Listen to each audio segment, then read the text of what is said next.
In 1992, Joe Pesci and Ralph Macchio delivered one of the greatest courtroom comedies in Hollywood history with My Cousin Vinny. To this day, fans still obsess over Marisa Tomei's legendary performance as Mona Lisa Vito down in that Alabama courtroom, a role that famously won her an Academy Award. But while the internet is busy sharing the exact same fun facts about magic grits and two Utes, they are completely missing the dark reality of what actually happened behind the scenes. From the massive, decades-long Oscar conspiracy surrounding Marisa Tomei's Best Supporting Actress win, to the terrifying real-life murder trial that director Jonathan Lynn actually based the movie on. The true story of this 90s classic is darker than you think. Here are the classified secrets from the set of My Cousin Vinny that studio executives tried to bury. Fact 15. The whole movie came from one strange guy at a party. Every great movie has to start somewhere. Most people figure big Hollywood films come from some fancy boardroom meeting where suits sit around a table and plan everything out. But My Cousin Vinny did not start that way at all. It started because a young writer named Dale Launer met one random person and had one strange conversation that stuck with him for years. It happened way back in the early 1970s. Launer was still in college and still figuring out what he wanted to do with his life. He got talking to a guy who had just taken the bar exam. That is the big test lawyers have to pass before they can actually work as lawyers. Launer asked the guy what would happen if he did not pass the test. The guy shrugged and said he would just take it again. Launer asked what would happen if he failed again. Same answer. Just keep taking it. And again. And again.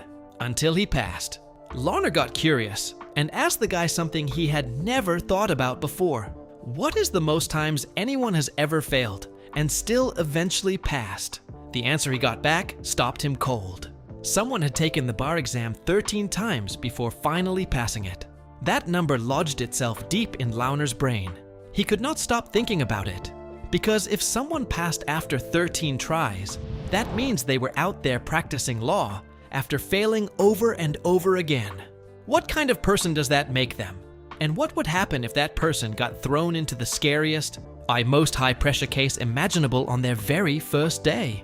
That question is basically the entire plot of My Cousin Vinny, wrapped up in one funny thought. It took Launer almost 2 decades to finally turn that idea into a finished movie, but he never forgot it. Sometimes the best stories come from the most unexpected conversations. Fact 14. The studio wanted to delete Mona Lisa from the movie entirely. Here is something that should make every fan of this movie's stomach drop. The studio, the very people paying for the film, looked at an early version of the script and decided that Mona Lisa Vito, the funny, loud, car-obsessed girlfriend played by Marisa Tomei, should be cut out of the movie completely. Not given fewer scenes, not toned down, gone, like she never existed. The studio president called writer Dale Launer into a meeting and came right out with it. He said the character had too many great lines, and he said it would be better if those lines went to Vinny instead, because having a woman say all the smart stuff was making the main character look bad. Launer could not believe what he was hearing. He sat there and explained, as calmly as he could, why that idea would completely destroy the movie. The whole ending depends on Mona Lisa. When she walks into that courtroom and starts explaining why the tire tracks prove everything, it is such a huge moment because nobody expected her to be the one to save the day. That surprise is the whole point. If Vinny knows everything and does everything, you lose the entire payoff. Launer pushed back hard, and the studio eventually backed down. But they were not done trying. When it came time to cast the role, Launer and director Jonathan Lynn both agreed that Marisa Tomei was the right person for the job. But the studio picked somebody else from the screen tests and said no to Tomei. Lynn argued with the studio president for about half an hour before finally getting his way. In the end, the director got to make the call and cast Tomei. It was, as he later said, the best decision he ever made on that film. The studio that tried twice to kill Mona Lisa ended up watching her win one of the biggest awards in Hollywood. Fact 13. Will Smith and Ben Stiller almost played the two arrested kids. When the movie was being put together, the people in charge had to figure out who would play Bill Gambini and his friend Stan. Just the two young guys who accidentally get arrested for murder. The names that came up during those early conversations are pretty surprising. Ben Stiller was considered for one of the roles, and Will Smith, who at the time was becoming famous from the Fresh Prince of Bel-Air, was also in the running. So why did neither of them get the part? It came down to a pretty serious reason. The people making the movie got worried about what it would mean for the story if the characters were black or visibly Jewish in the Deep South. Two young guys getting arrested in rural Alabama and facing the death penalty carries a very different and much heavier weight depending on who those guys are. The filmmakers felt that changing the racial or ethnic background of the characters would shift the whole tone of the movie in ways they were not prepared to handle. So they went with Ralph Macchio and Mitchell Whitfield instead. And Whitfield himself had an extra challenge. He had to lose 25 pounds for the role. He had just moved from New York to Los Angeles when he found out the auditions were happening back in New York, so he flew all the way back just to try out. Fact 12. Joe Pesci was not the first choice for Vinnie. Either you probably cannot picture anyone other than Joe Pesci playing Vinnie Gambini at this point.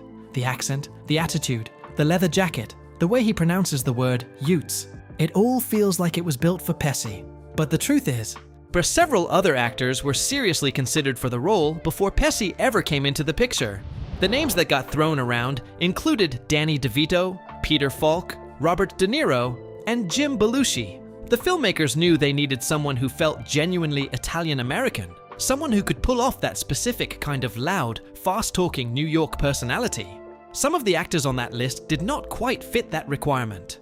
Others were looked at, but did not end up being the right fit for different reasons. Pesci eventually got the role, and it is hard to argue with the result. But here is something interesting about how Pesci saw the character. He grew up in New Jersey, surrounded by exactly the kind of people Vinnie reminded him of. He told an interviewer that there were a lot of guys like that in smaller neighborhoods where he grew up. People who were rough around the edges, but had something real going on underneath. He drew from those real-life people to build Vinnie. So in a way, the character was always sitting inside Pesci's memories, just waiting to come out. Fact 11. The director had an actual law degree, and he used it. One of the biggest compliments my cousin Vinny has ever gotten came from people who actually work in the legal profession. Lawyers, law professors, and even a judge who later became a major figure in the US legal system have all pointed to this comedy film as one of the most accurate courtroom movies ever made. That sounds wild. A funny movie about a guy who can barely tie his tie straight being praised by real attorneys? But it is true. And the reason for it comes down to one person, director Jonathan Lynn. Lynn did not just study film, he studied law. He has a law degree from one of the most respected universities in England. When he took on my cousin Vinny, he brought that legal knowledge directly onto the set. He paid close attention to how courtroom procedure actually works. He made sure the way witnesses were questioned, the way the judge ran his courtroom, and the way evidence was presented all matched up with how things really happen in a real trial. The result was so good that law schools actually started using clips from the movie to teach students. A federal judge once quoted a cross-examination scene from the film in an official court opinion. And legal experts have written papers about how Vinny, despite all his fumbles early on, actually demonstrates real skills that law school often fails to teach. Things like knowing when to stay quiet, how to read a witness, and how to use a small piece of evidence to blow a big argument apart. Fact 10. The film was shot in Georgia, not Alabama. The whole movie takes place in a tiny Alabama town. The characters drive through Alabama on the highway. The judge runs an Alabama courtroom. Everyone has a strong Southern accent and talks about Alabama like it is their home. There is just one problem with all of that. The movie was not filmed in Alabama, not even close. The production set up in Georgia. The main courthouse scenes that look so classic and perfect were shot in Monticello, Georgia, a small town that just happened to look exactly right for what the filmmakers needed. The interior courtroom scenes were filmed in Covington, Georgia, on a set that had already been used for another TV show set in the South. When the crew needed highway scenes that looked like Alabama, they simply changed the road signs. But when they were filming right in the middle of town, where the real Georgia road signs were harder to swap out, the actual Georgia signs stayed up. So if you watch closely, you can spot Georgia highway signs in a movie that is supposed to take place entirely in Alabama. The prison scenes add another layer to this. The production did not build a fake jail. They filmed at Lee Arrendale State Prison in Alto, Georgia, a real working prison. And the prisoners you see in the background during those scenes, Yes, they were not actors. They were actual inmates. Fact 9. Real prisoners appeared in the film. As extras, this one is strange to think about. When Bill and Stan first end up locked up in that jail, the world around them looks completely real. The cells feel real. The atmosphere feels heavy and scary in just the right way. And the reason it all looks so genuine is because it actually was. The crew went into a real prison and filmed with real prisoners standing around as extras. Think about what that means for a second. The actors playing the nervous, confused kids from New York were standing in an actual working prison, surrounded by people who were actually serving real sentences. The whole place was not a set. It was not designed to look like a jail. It was a jail. And the men in the background were not hired for the day from a casting agency. They lived there. This was a bold, creative decision, and it paid off completely. The scenes in that prison have a weight to them that most movies cannot fake. You can feel it. There is something about being in a real place with real people that the camera picks up and the audience notices, even if they cannot explain exactly why. It just feels more true. Fact 8. The character of Vinnie was originally written as dyslexic, and that detail was cut. There is a question that a lot of viewers ask after they finish watching My Cousin Vinny. It is one of those things that bothers smart viewers who pay close attention. Vinny is clearly not a dumb person. He figures things out fast. He reads people well. He solves a murder case on his very first trial. So why did it take him 6 tries to pass the bar exam? 6 times is a lot. How does a sharp, clever person fail the same test 6 times? Screenwriter Dale Launer had an answer for that written right into the original script. Vinny was dyslexic. That detail explained everything. Someone with dyslexia can be incredibly intelligent and still struggle enormously with tests that require a lot of reading under pressure. The bar exam is exactly that kind of test. A reading disability would also explain something else about Vinny, his pride and his stubbornness when it comes to asking for help. Someone who has spent a lifetime being judged for struggling with reading might build up serious walls around admitting weakness. It would explain why he would rather fail than let Lisa help him study. Director Jonathan Lynn removed that detail at some point during the process of getting the script ready. Lorna was not happy about it. He felt the cut made Vinny harder to understand and gave critics an easy target. And sure enough, some reviews later pointed out that it did not quite make sense why such a clearly smart guy would fail his exam so many times. The answer was sitting right there in the original draft. Fact 7. The studio tried to kill off Mona Lisa. A second time during casting. You already know that the studio wanted to cut Mona Lisa from the script entirely, but what happened next is somehow even more surprising. After losing that argument, the studio turned around and tried to block Marisa Tomei from getting the role during the casting process. This after director Jonathan Lynn found Tomei on the set of another movie and was completely convinced she was the right person. He went back to the studio and told them who he wanted. The studio pushed back and picked a different actress from the group of women who had done screen tests. Lynn refused. He and the studio president went back and forth in a heated discussion that lasted close to 30 minutes. Finally, the studio president threw up his hands and told Lynn to cast whoever he wanted. What makes this even more amazing is how Pesci got involved. Before the final decision was made, Lynn showed the screen tests to Pesci, who was busy filming another movie at the time. Lynn asked him to look at the tests and tell him which actress he thought was best without giving him any hints. Pesci watched them and immediately picked Tomei. The 2 people who mattered most on that film agreed completely. The studio, for all its pushing and arguing, was wrong, and Tomei went on to give a performance so good it won her the Oscar. Fact 6. This was Fred Gwynne's final role before his death. If you watch My Cousin Vinny today, there is a sadness that comes along with one of the funniest characters in the film. Judge Chamberlain Haller, played by the towering and brilliant Fred Gwynne, is one of the movie's great pleasures. Gwynne brings this deep, slow, completely unstoppable authority to the role. Every time he opens his mouth, the whole courtroom stops. But the running joke about Vinny's accent, that famous scene where the judge cannot understand what a Ute is, works so perfectly because of the absolute seriousness Gwynne brings to every single moment. What many viewers do not know is that Gwynne was already sick when he made the film. He passed away from pancreatic cancer in 1993, just a year after My Cousin Vinny came out. He was 66 years old. My Cousin Vinny was the last movie he ever appeared in. Before this film, Gwynne had become famous playing Herman Munster on the classic TV show The Munsters back in the 1960s. He spent years trying to shake that association and be seen as the serious, versatile actor he truly was. My Cousin Vinny let him do something magical. It let him be funny again, but in a way that was completely different from anything he had done before. And Judge Haller is not a bumbling monster in a Halloween costume. He is a man of real dignity who happens to be in the middle of the funniest situation imaginable. Gwynne played him with such commitment that the comedy lands perfectly every time. It was a beautiful final performance. He went out on an incredibly high note, and Gwynne was not the only cast member to make their final on-screen appearance in this movie. A smaller but important role was played by Pauline Myers, a legendary actress who had been breaking barriers on Broadway since long before most people in the cast were born. She also appeared in famous films like Lady Sings the Blues and The Sting. My Cousin Vinny was her last acting appearance as well. She retired shortly after the film was finished and passed away in 1996.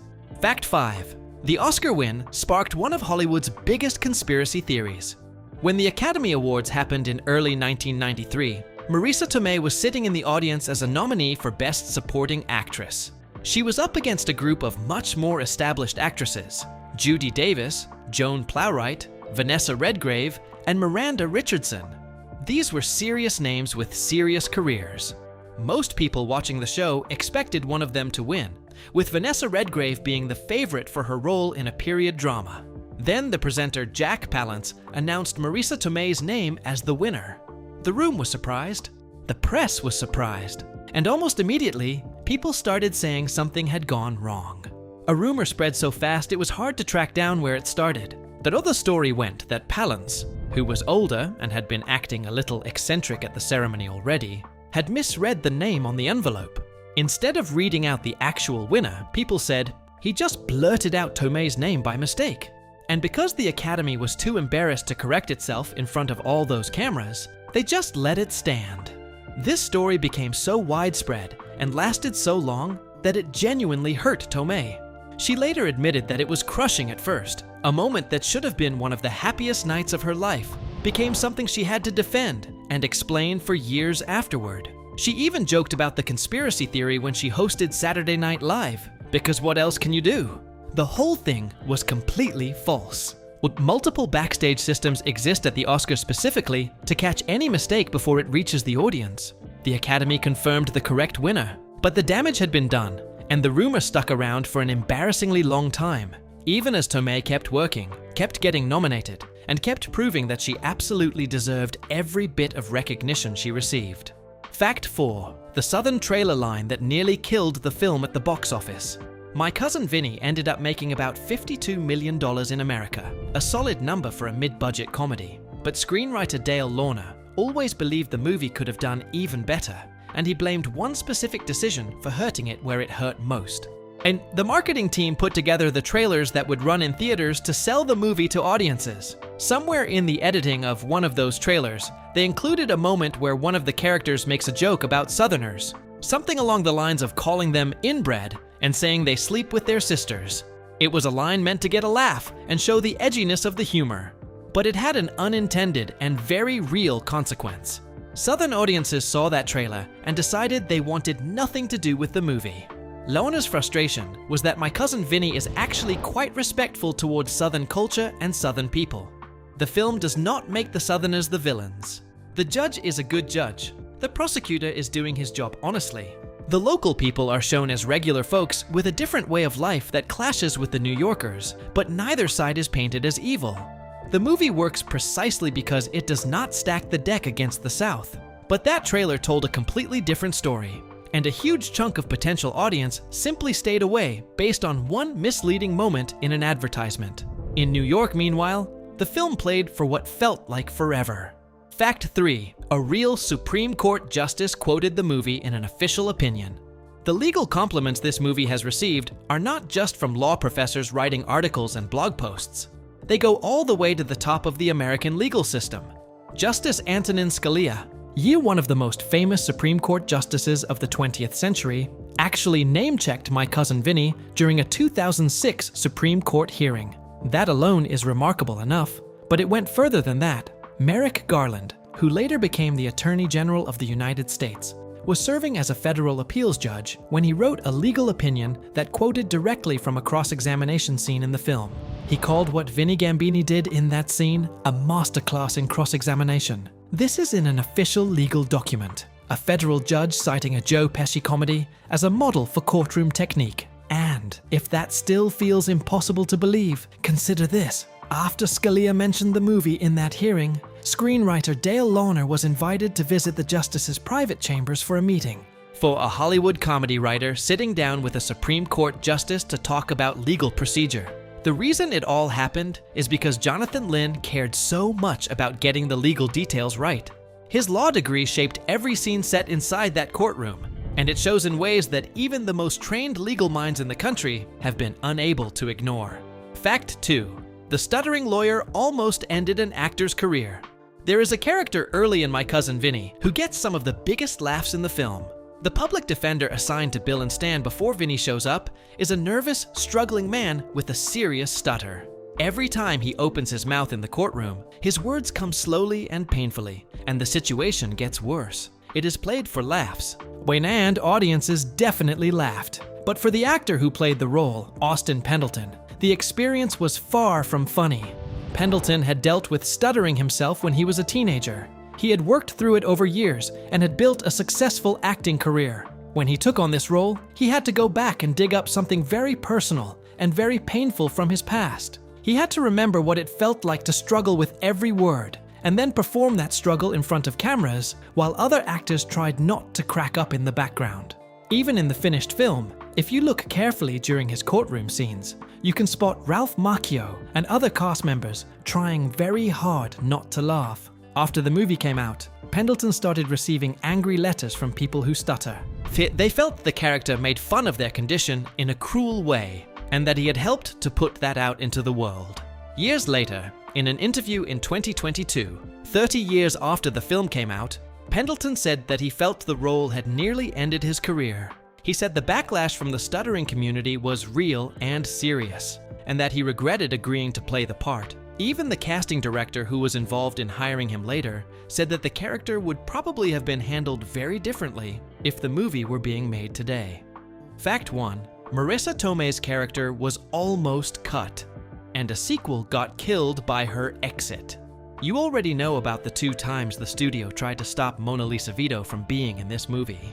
But the story of Mona Lisa and the studio has one more chapter, and this one comes from years after the original film became a beloved classic. Dale Launer eventually wrote a sequel. He spent real time on it. The idea was to take Vinnie Gambini and set him loose in England, using that same fish-out-of-water idea, but in a completely different culture. By all accounts, it had the ingredients to work, but there was one huge problem. Marisa Tomei did not want to come back for it. When Tomei passed on the sequel, the studio did something that should by now feel very familiar. They hired another writer to go into the script and rewrite the whole thing so that Mona Lisa was not in it at all. Just like they had tried to do the first time, they were going to make the story work without her. The project limped forward for a while in this new form, before eventually falling apart completely and being shelved. After everything, after the studio tried twice to remove her from the original, after she gave a performance that won an Oscar and launched a major career, after the character became one of the most memorable comedy figures of the 1990s, the sequel died because the studio could not figure out what to do without her. It is a strange kind of full circle. The same woman they tried so hard to cut out of the beginning became so essential to the franchise that her absence ended the whole future of it before it even started. So after everything you just learned, here is the real question worth arguing about. Did Marisa Tomei actually deserve that Oscar? Or did she win simply because My Cousin Vinny was the movie everyone was talking about that year? Drop your honest answer in the comments right now, because people still fight about this one, and I want to see which side you are on. If you learned something new today, smash that like button and share this with someone who loves this movie as much as you do. And if you are not subscribed yet, hit that button right now so you never miss one of these. And hey, while you are still here, you see that video on your screen right now? That is the story of Bruce Willis. He is close to 70 years old, and what is happening in his life right now is genuinely heartbreaking. Click on it. You will want to know.